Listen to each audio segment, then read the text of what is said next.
So here we have the Jaguar XF on a 17 plate. I'm going to start off firstly by showing you around the outside of the car, and then we'll hop in and run through some controls on the inside of it. From the outside you can see it's a four-door car with those black alloy wheels and tinted windows.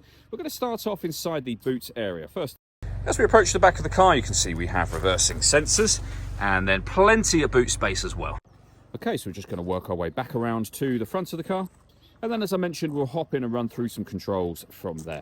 Now that we've done a full circle of it though, you can see it's in fantastic condition the whole way.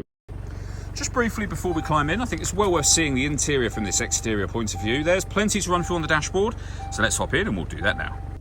Okay, now that we're inside the car, we're going to start with the dials. On the left-hand side, we have the speedometer. We have the rev counter on the right-hand side. In the centre, the fuel gauge and coolant temperature gauges. Beneath that, the total miles for this car, which is 75,912.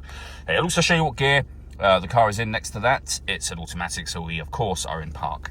And then we have a digital readout for the speedometer in the centre at the top. If we back out to the steering wheel next, we have our phone and stereo controls over here.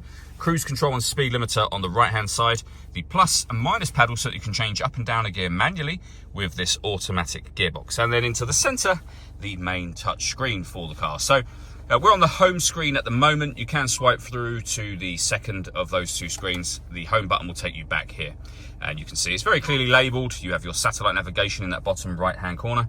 Really nice clear color display, very easy system to use. Your phone, once you paired up your phone, you can of course make and receive phone calls, but you can also stream your music wirelessly via Bluetooth audio, which will come up here as another option on top of auxiliary input, AM, FM and DAB radio.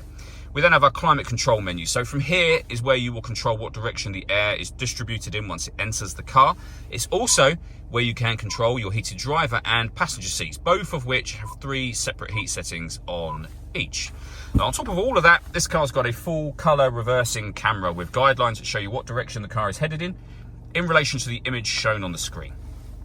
Working our way down, we have dual zone climate control. You can adjust the driver and the passenger temperature. You can increase and decrease the fan speed. You can determine what direction you'd like the air distributed in by pressing the button, and then, as I mentioned, following the instructions up there. Same with the seat. If you press that button, it will open up on the main screen for you. Air conditioning is turned off at the moment, so that button turns it on and off again. Or hit auto.